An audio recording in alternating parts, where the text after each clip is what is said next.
Yo guys, welcome back to another FIFA Flow podcast. Welcome to season 3, episode 5 of the podcast. And yes guys, it's been 2 weeks since we have uploaded a podcast. So today we got 2 weeks worth to talk about, 2 weeks of football to talk about. Actually, I don't know if I'll go all into 2 weeks. We're going to talk about Paris Saint-Germain, of course, Real Madrid, Barcelona, and I wanted to talk a bit about the MLS as well because and a bit about the Prem as well. There's some stuff between the Prem and the MLS. So we're gonna talk about all of that as well, guys.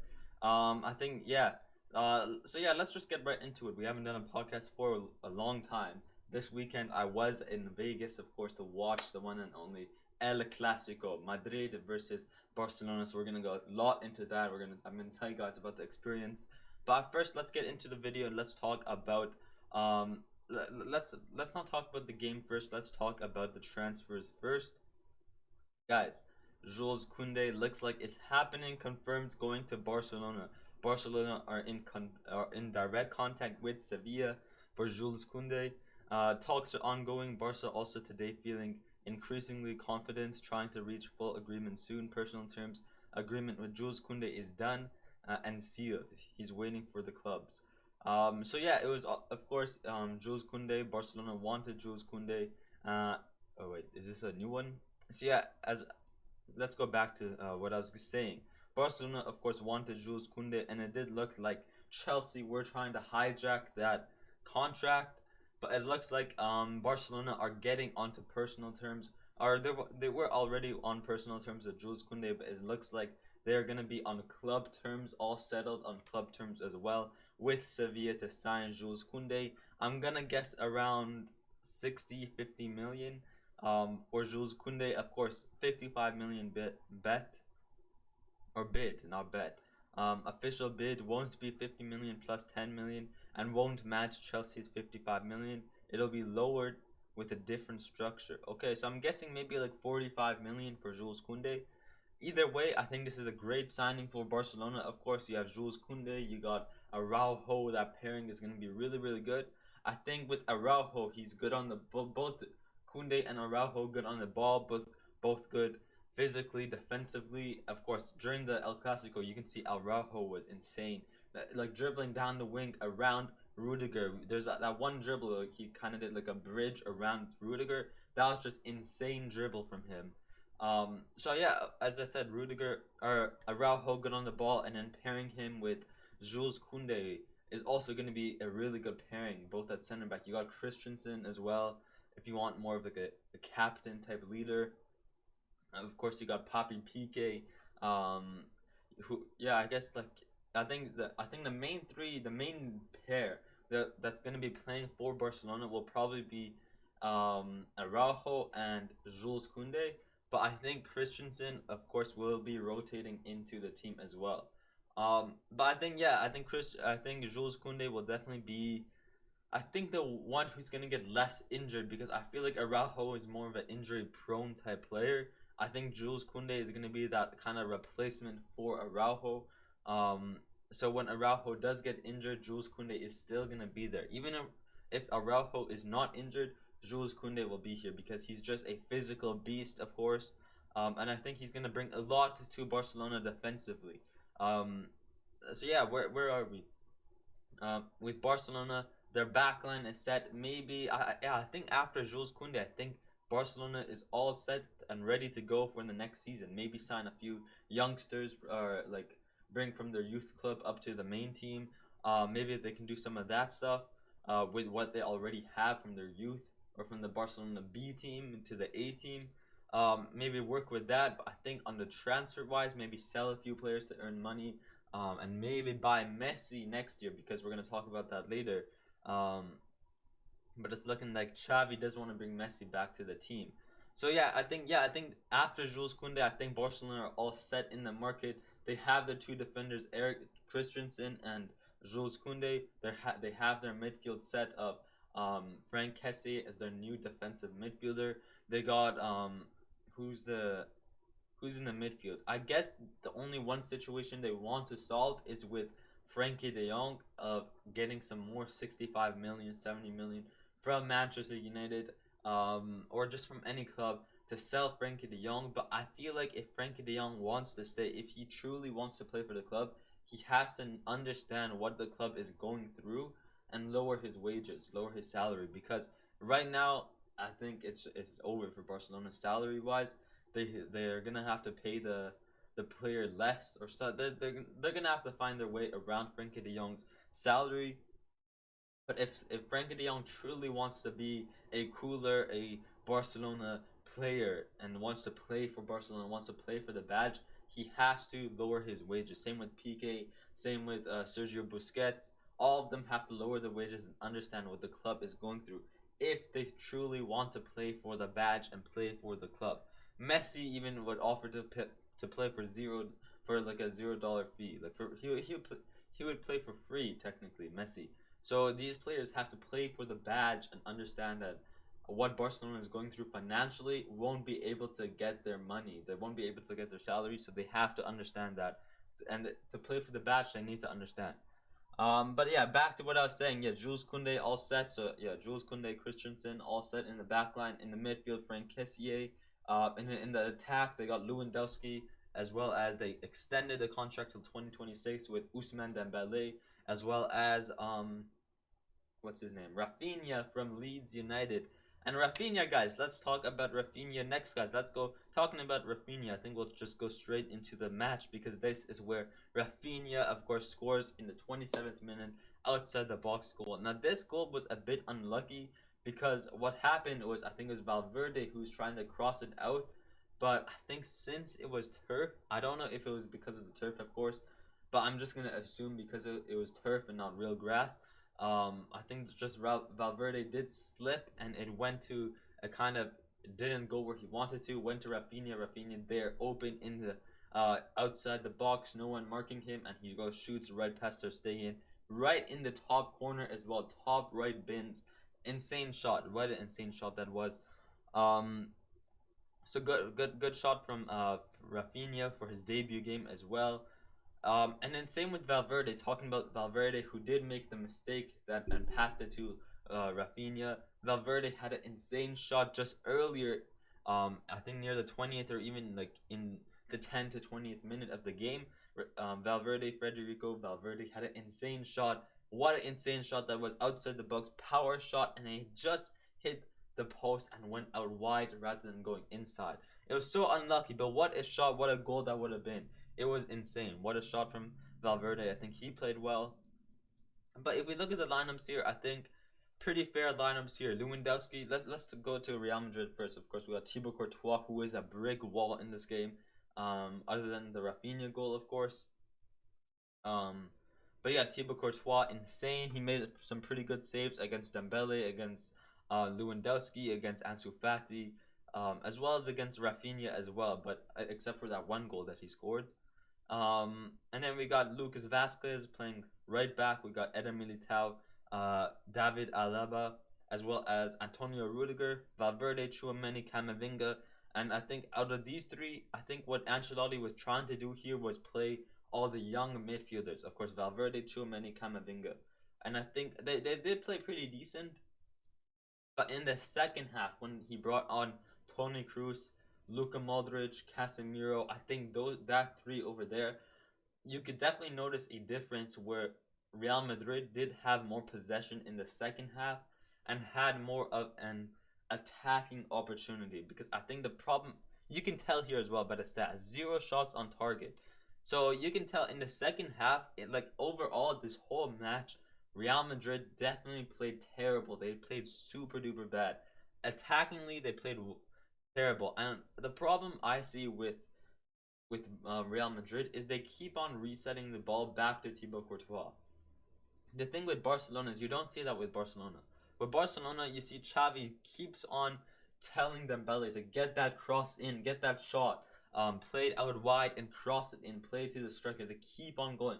No matter if it's a bad pass, no matter if you can't do it, keep on trying, keep on going. Don't reset the ball because the more you reset the ball, the more nervous you're gonna get to get it back up because you're gonna be pressured on. Oh no, it's getting too close to my net. I'm nervous. Let me get it out. So you're gonna make a mistake like Valverde did to Rafinha.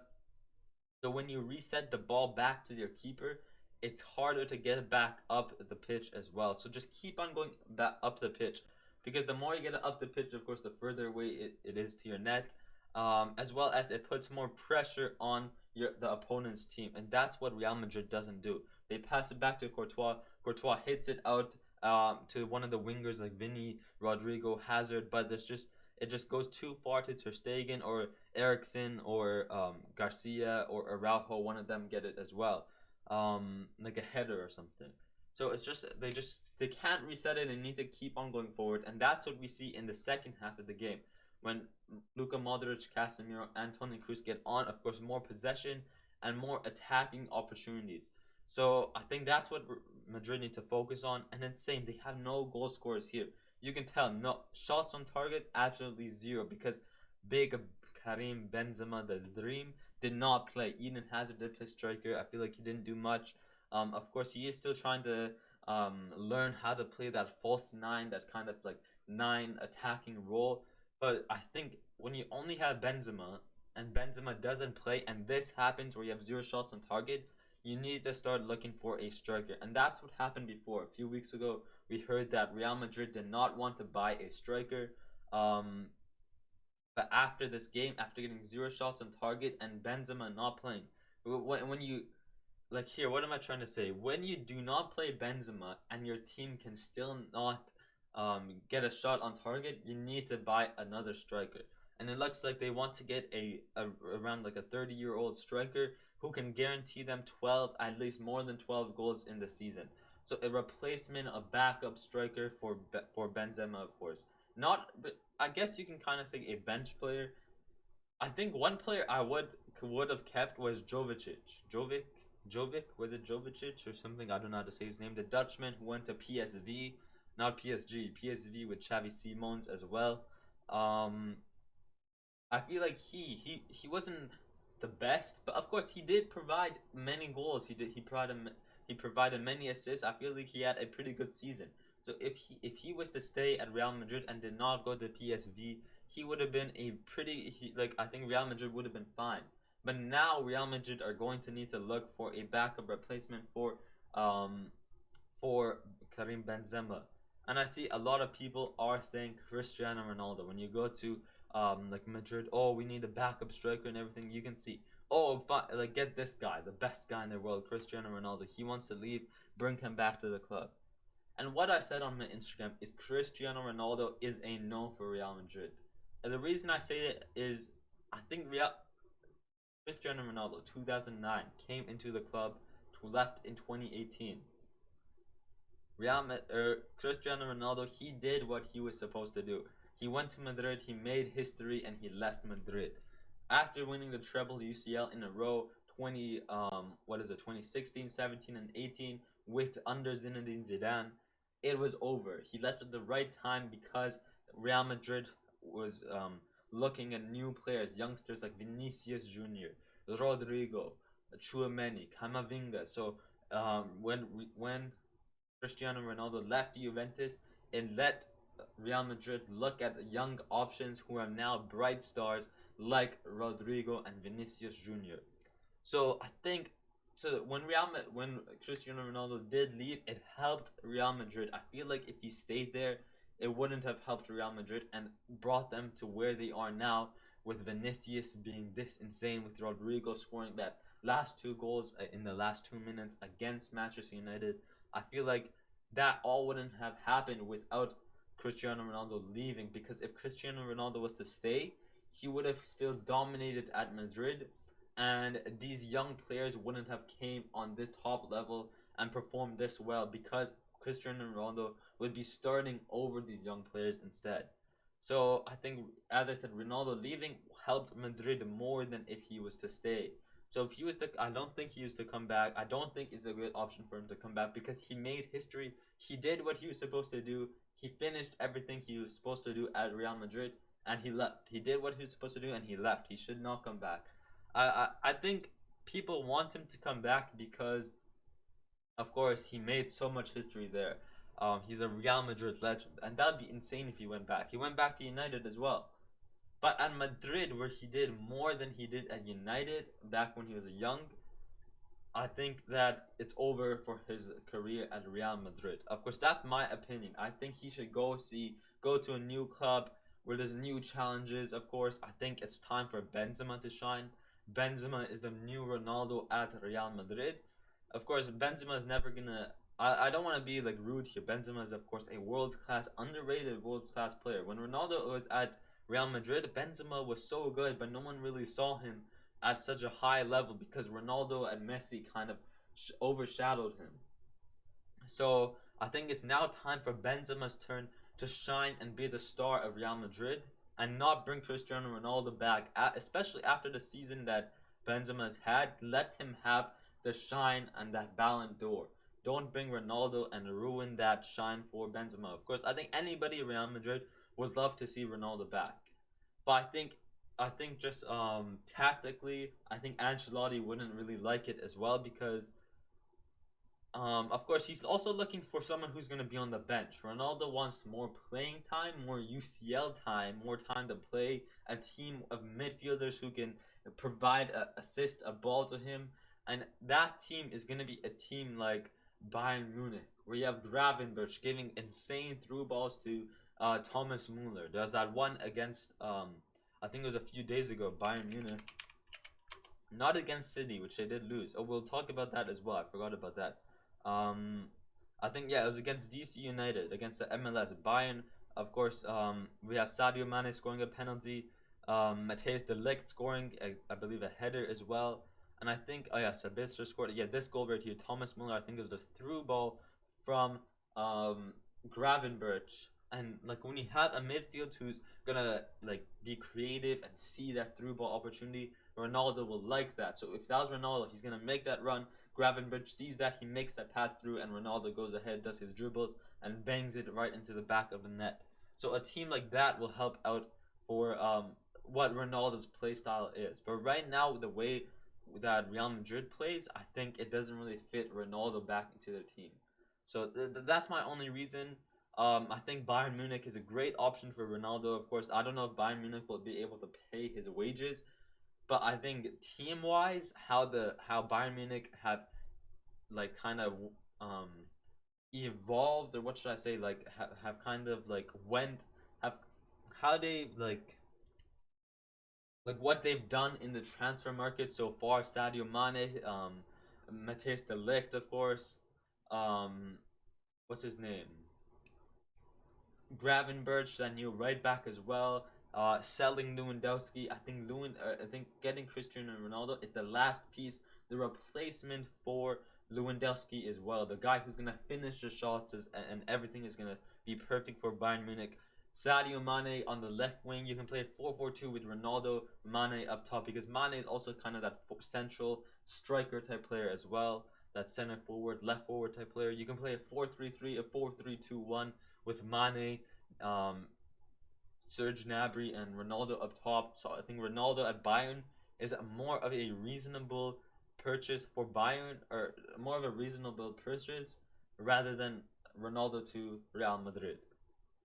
There's also the option of Cristiano Ronaldo to Atletico de Madrid. There's rumors of that going on, and that's where all these Madrid fans, or maybe not all the Madrid fans, or that's where most of these like die-hard Madrid fans and these Ronaldo fans all say like, oh, he should not go to Madrid. He'll be a snake. And that's kind of what I mean. Maybe he's using Atletico de Madrid to put pressure on Real Madrid to sign him. I mean, he kind of did that with last season, where he was going to go to Manchester City and put pressure on United, and last second, Ronaldo bought him.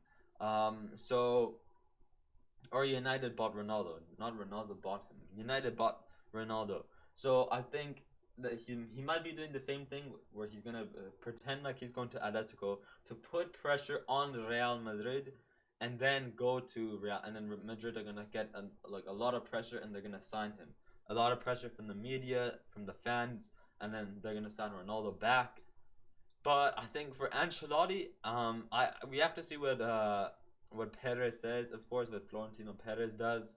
But I don't think Perez is a guy who wants to bring Ronaldo back. I think like he let Ronaldo go because he knew it was over. He wanted that money to invest in young players like Vinicius and Rodrigo. So overall, yeah, I think it's over for um, Real Madrid. I think Cristiano Ronaldo to Real Madrid is definitely a no. But after this game, I think for sure they definitely need to get a new backup striker for Benzema, because when Benzema doesn't play and your team still doesn't score any or still doesn't get a shot on target, you know they need a backup attacking player who can score goals for them. So same thing with Liverpool. They got Darwin Núñez because they needed someone to score goals for them.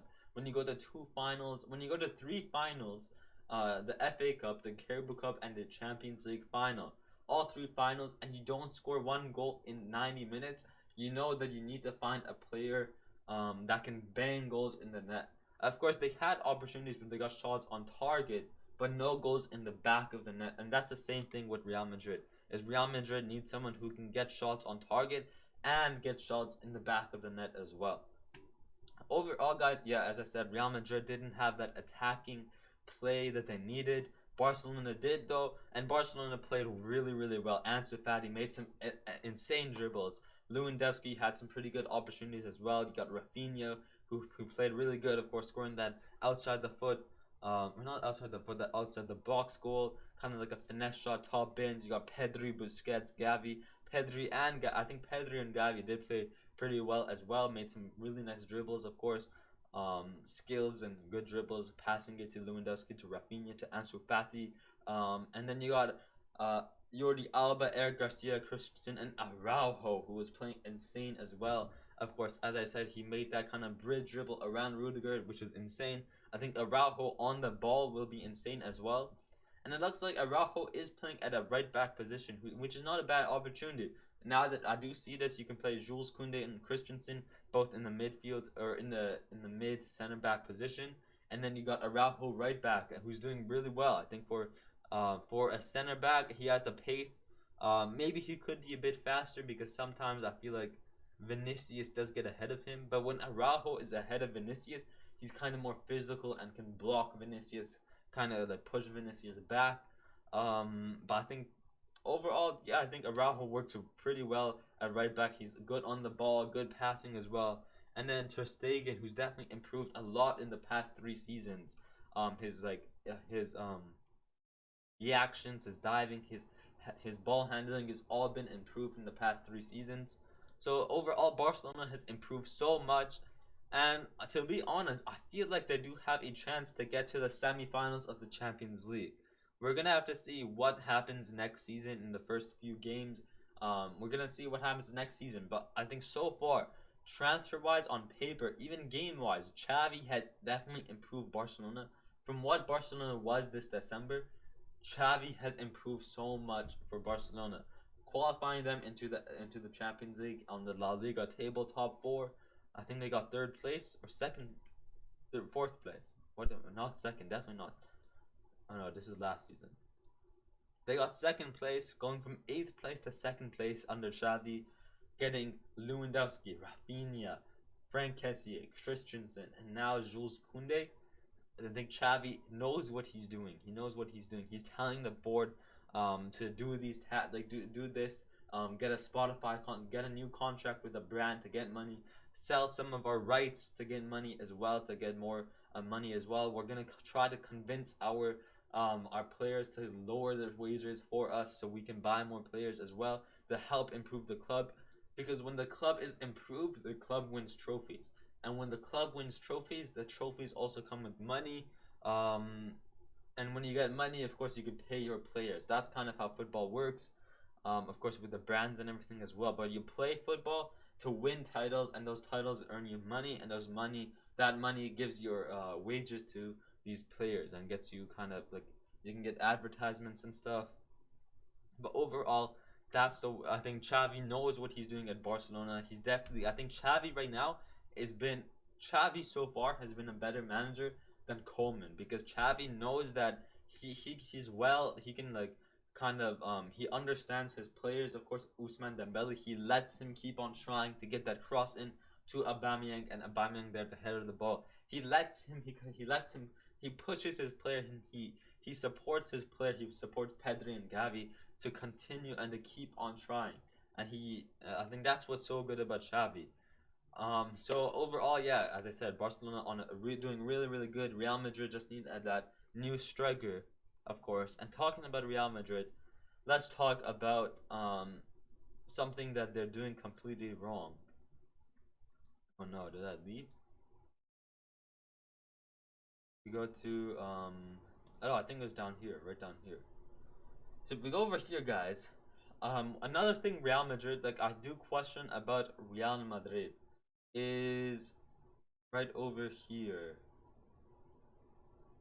Find it. It's over here, over here. Mendy and Rudiger will switch places this season at left back. Militao Alaba will be the starting partnership at center back.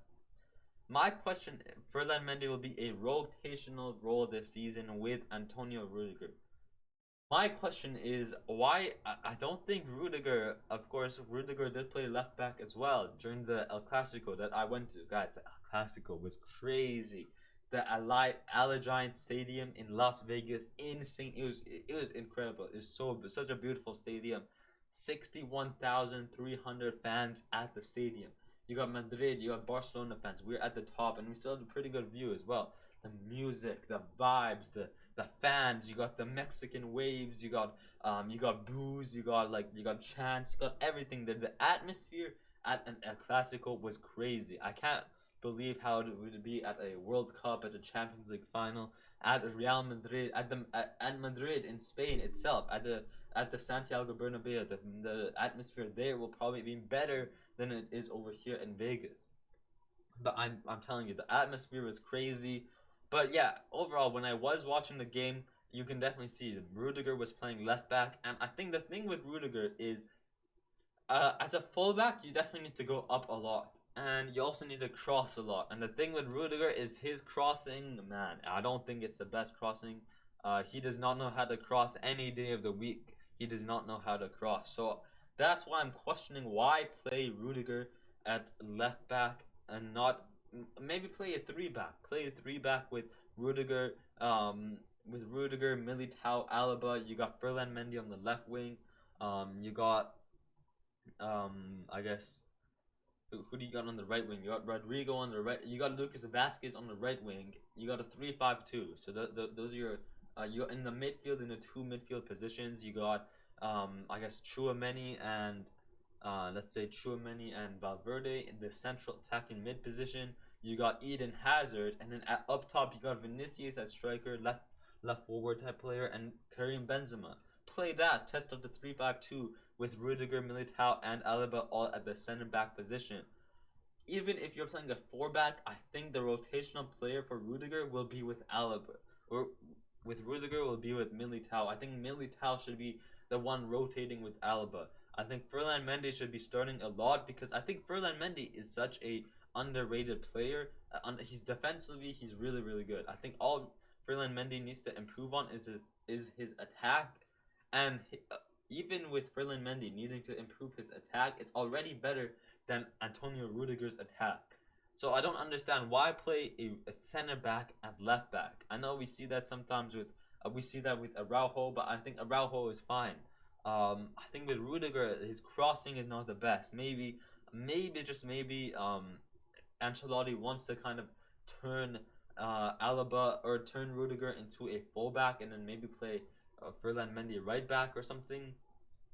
I don't know what his plans are, but I think playing a rotation, I think Rudiger and Militao being a rotational player is going to be a better option. I think even playing Alaba at fullback is also going to be a better option. Play like Alaba, play like Ferland Mendy left back, Rudiger, Militao in the midfield, and then or in the not in the midfield in the middle center back, central center backs, and then you got Alaba at right back. I think that's going to be a more better option rather than Rudiger and Mendy being rotational players instead. But yeah, guys, I think that's gonna be mostly about Real Madrid over there. What do you have here on Fabrizio that Jules Koundé we already talked about? Yeah, we talked about this. Real Madrid, all we have left is two more games, pretty good games as well. We got a few more friendlies as well today, 7:30. We got Real Madrid versus Club America. Benzema also playing. So let's see if Benzema does play. Will he get shots on target? Will he get goals for Real Madrid if he plays? Compared to when Real Madrid doesn't play and doesn't get a shot on target, is Benzema gonna be the difference to get a shot for Real Madrid? If it is, then we're gonna know that Real Madrid definitely needs a new backup striker who can definitely get them at least 12 goals per season for the next 3 years until Mbappe will finally come in 2025. I think in 2025 is a more reasonable time for Mbappe to come rather than now. So yeah, Real Madrid, Club America, Benzema is going to be playing. Let's see, is he the difference for Real Madrid to get in the shot on target and get the goal in the back of the net? Real Madrid, Juventus, that's going to be really interesting. Pogba, Di Maria, who just entered the club and had a match against Club America in Vegas as well. I think it was Friday night, Club America versus Juventus in Vegas. I was there, of course. I wasn't at the game, but I was in Vegas. And then on Saturday, I went to the El Clasico game. But now it looks like Real Madrid versus Juventus. That's going to be a really, really good game as well. Real Madrid versus Juventus. Both Di Maria, Pogba, both entering the team. I think Juventus, Di Maria has been doing really good at Juventus, creating really good. He's a magician for Juventus, creating opportunities. You got Chiesa on left wing. You got Vlahovic striker. You got Di Maria right wing. In the midfield, you got no, Tonali plays for AC Milan. In the midfield, you got what's his name? In the midfield, you got Paul Pogba, I guess, and then I don't know. I forgot that. Locatelli, is it Locatelli? Is their DM? So I think their midfield is good. As I said, you can play 4-3-1-2 Di Maria Cam as a creative midfielder. You can play him out wide as well. He's still fast. He's still pretty fast at only 30 years old, I believe. So Real Madrid Juventus, that's gonna be a really good game. I'll be watching that next Saturday. And then we got Real Madrid Frankfurt. Ooh, that's gonna be a good game. Of course, the Champions League final versus final winners versus the Europa League final winners. That's gonna be a good game as well. The Super Cup, and then we go back into the not the El Clasico, to the La Liga season. So 3 more friendlies. I think I think all 3 games are gonna be really important to see if Benzema does not play. Whereas to see when Benzema plays versus when Benzema doesn't play. If Benzema plays and scores, then and Benzema doesn't play and Real Madrid don't score, then they're gonna know that we need a new backup striker. But maybe it was just unlucky and Real Madrid were just lazy. They're just going for it was a friendly game. I mean, what am I saying? El Clasico is never a friendly. But I mean, maybe they didn't get a shot on target because it was on turf and stuff. It wasn't real grass and stuff. So maybe it was just of that. I really don't know. Of course, I think Ancelotti. Of course, they were testing players as well. The 3 youngster midfield of Valverde, Camavinga, Tchouameni. They were testing that out as well. So there's all of those to keep in mind. But overall, I feel like even if Benzema was to play in that game, or even if Real Madrid was to score, I think they still need a backup striker. So Benzema is definitely the guy. Like if Benzema doesn't play and Real Madrid don't score, that's of course a problem. And if Benzema does play and Benzema do score, they know that when Benzema is injured or when Benzema doesn't play, they need someone who's going to be a replacement for Benzema to get in the back of the net. So we'll see in that. So that's why these 2 games are going to be a good chance to kind of see was it just unlucky or was it because Benzema didn't play that they didn't get a shot against Barcelona. So that's why these 2 games will be key for a new signing. And then same thing with Barcelona. Of course, Barcelona versus Juventus today at 5:30. So in about 2 hours, I'll watch a few highlights of that because around 5, I will be making my way to BC Place to watch the Whitecaps versus Toronto game final, Canadian Championship final. We're gonna go with my friend. So maybe like on the SkyTrain or something, I'll watch the Barcelona Juventus game. So that's gonna be a good game. New York Red Bulls versus Barcelona, also gonna be good.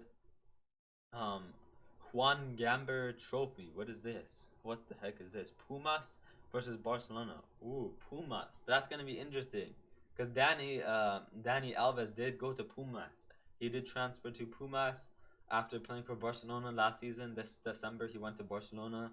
left Barcelona this year, this summer transfer window, and he went to Puma. So it looks like he'll be facing Barcelona yet again, and then it looks like the La Liga will start. So 3 more games here. I think the Barcelona Juventus. All 3 of these games will be key as well. Hopefully they can get Jules Koundé before the New York Red Bulls game, because then they can test him out at center back, like test him out with Araujo as well. So that's also going to be interesting as well, guys. Let's talk about PSG, and then we'll talk a bit about some other like off topic, like Premier League versus MLS teams like Chelsea. I wanted to talk about Chelsea, some MLS teams. I don't think we'll talk about Bayern. I think maybe next episode we'll talk about Bayern. But I wanted to talk about Paris Saint-Germain, guys. First report says that PSG and Inter will meet in London on Wednesday. Inter's immediately. Paolo will meet with Nasser. Okay, so it looks like Skriniar is still they're still in talks with Inter Milan to get Milan Skriniar.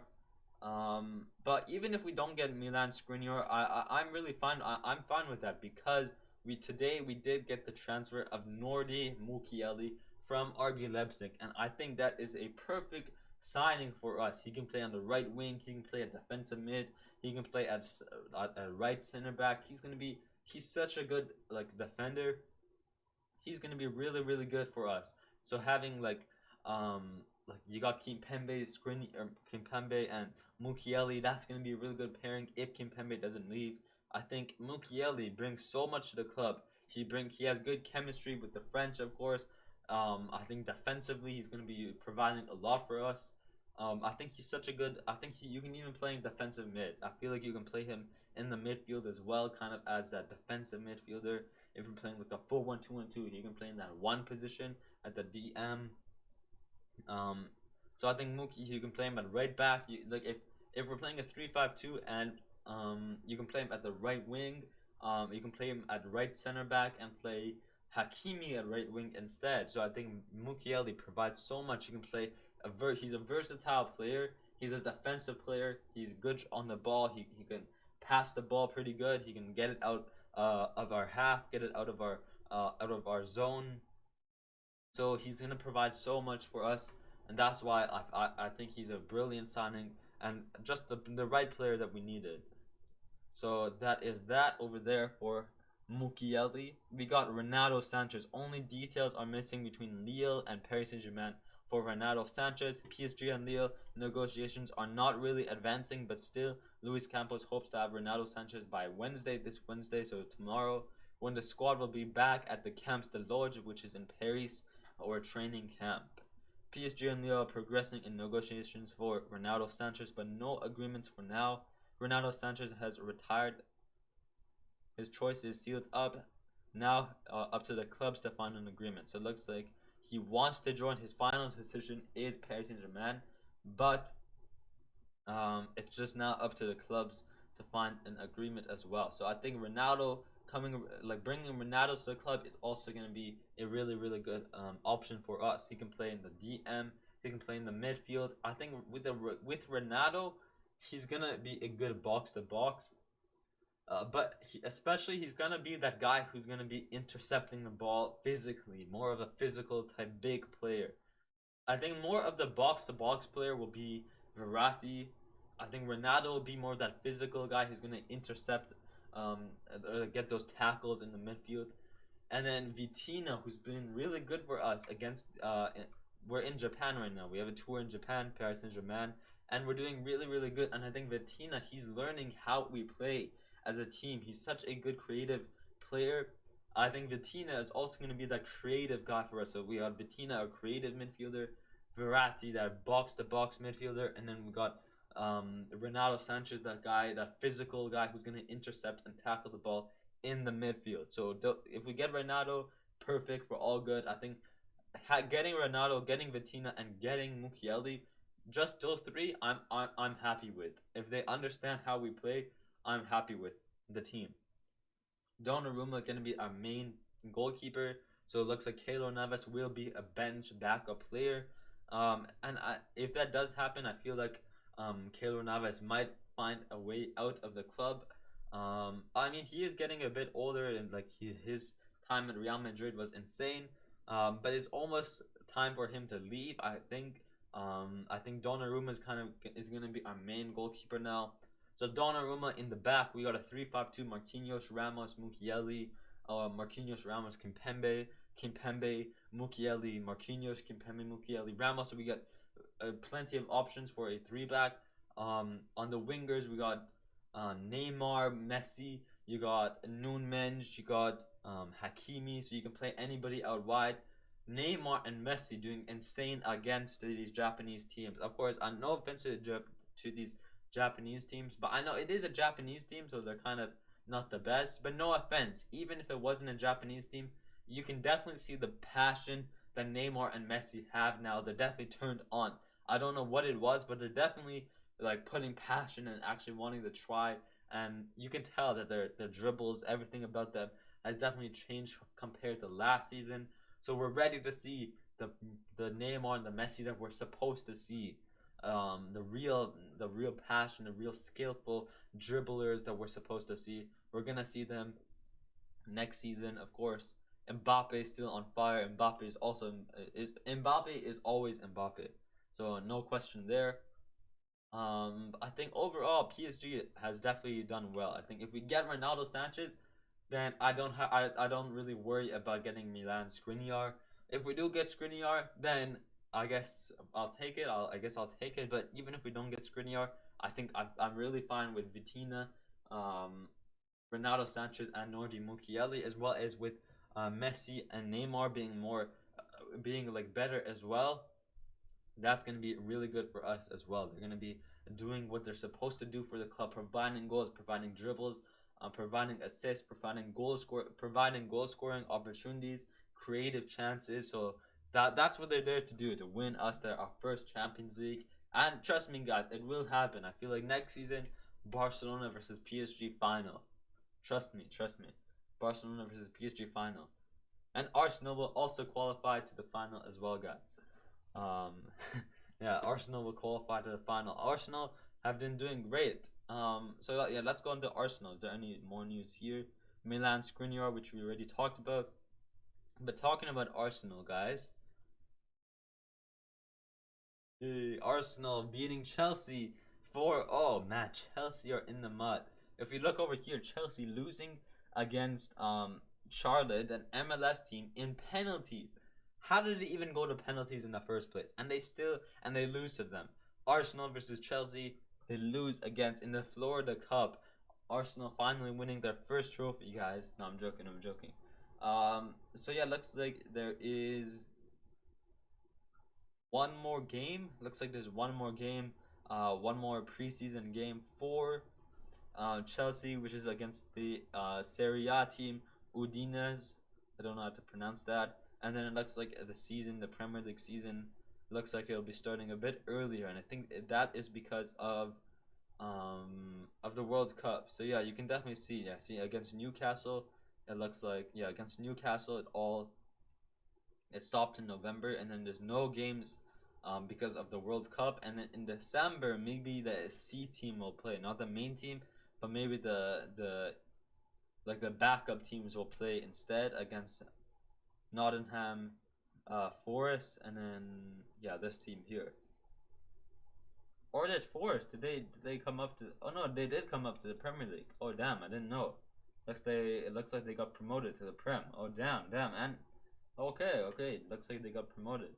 Yeah, because Jesse Lingard is going to the Premier League. I was like, why is Jesse Lingard going from United to a second division English Championship League? I'm like, what the heck? But then I didn't realize that they did qualify as well. So yeah, from November to December, it looks like all teams will be stopping. I wonder, is it the same for League One?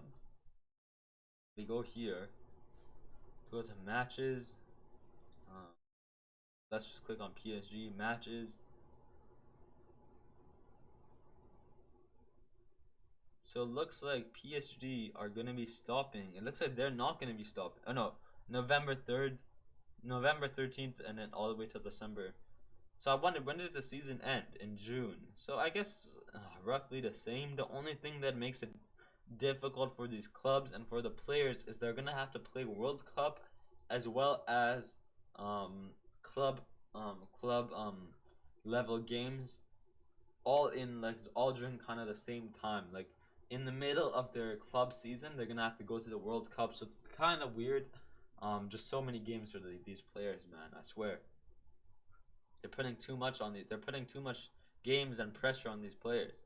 But but yeah, that's Chelsea losing terrible. I don't know what's going on with Chelsea. They did try to hijack Nordi Mukiele as well, but it looks like he was already announced at PSG. Looks like we got him, so that is insane for us. They do have Koulibaly, but I think it looks like Chelsea are trying to go for Perez Kimpembe from Paris Saint-Germain.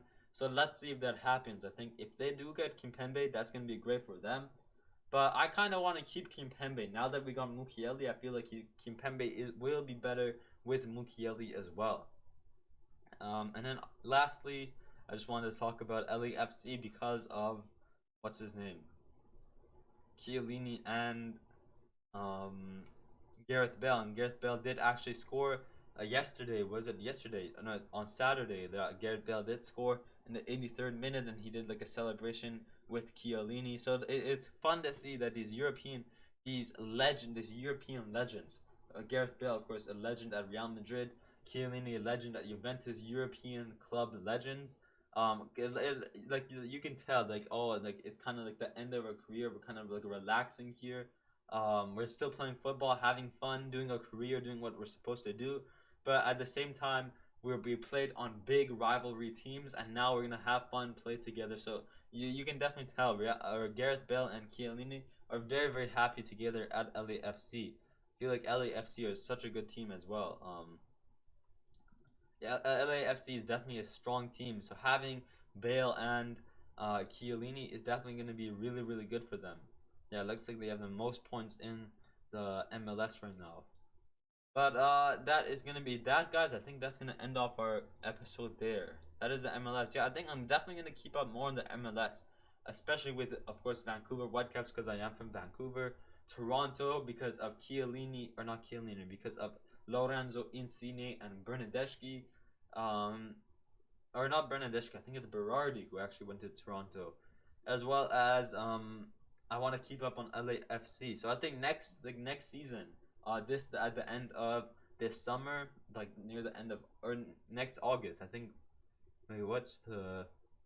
Oh damn! I don't know. Will we have a season 4 for the next football season, or will we just connect it to season 3? I might just connect it to season 3. Maybe I'll have like season 3.2 for the season for like yeah, I don't know what I'll do. Maybe instead of yeah, I really don't know what I'll do. Do I do a season 4 and then when the World Cup comes, is that going to be season 5 and then we continue back to season 4 after? What the heck is going to be going on? I think we might just continue. Yeah, I don't know what's going to be going on, but like I think last season, like and like on my podcast we have season 1, which was the Euros. We have season 2, and in season 2 we talked about League 1, Premier League, and La Liga. But this football season, 2022/2023, for my season 3 podcast, FIFA Flow podcast, I will be including League 1, La Liga, and Premier League, of course. But on top of that, I want to add 3 more, of course. I want to talk about the Serie. Maybe I want to talk about the Bundesliga.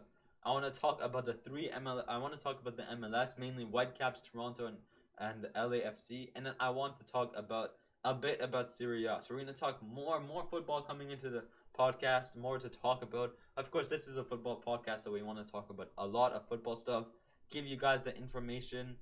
But yeah, that's gonna be the end of our episode, guys. If you guys went on to enjoy today's episode, hit that like button, hit that subscribe button, hit that bell. There is some stuff here, Luis Suarez, Timo Werner, but I think we'll talk about it on the next episode. I think yeah, next episode. Hopefully, we can have an episode this Friday. I don't have work this Friday. I have work this Thursday, but not on Friday. So maybe we'll have another podcast this Friday talking about more football news. And then I did say I was going to do a podcast talking about leagues like the Premier League compared to the Bundesliga compared to the League On, comparing like I wanted to talk about like comparing these different leagues, where they are, like ranking the best league and the worst league. Like I wanted to rank those and stuff. So I want to have one of those videos. Maybe that will be next week, but hopefully I don't know. I've been saying I would do another episode this Friday, but like last episode we had one 2 weeks ago. I said I would have one 3 days after this episode, but I didn't. So maybe I'll have one this Friday. Maybe not. I'll let you guys know. For now, stay positive, stay happy, stay safe, stay flow, and I'll see you later. Peace.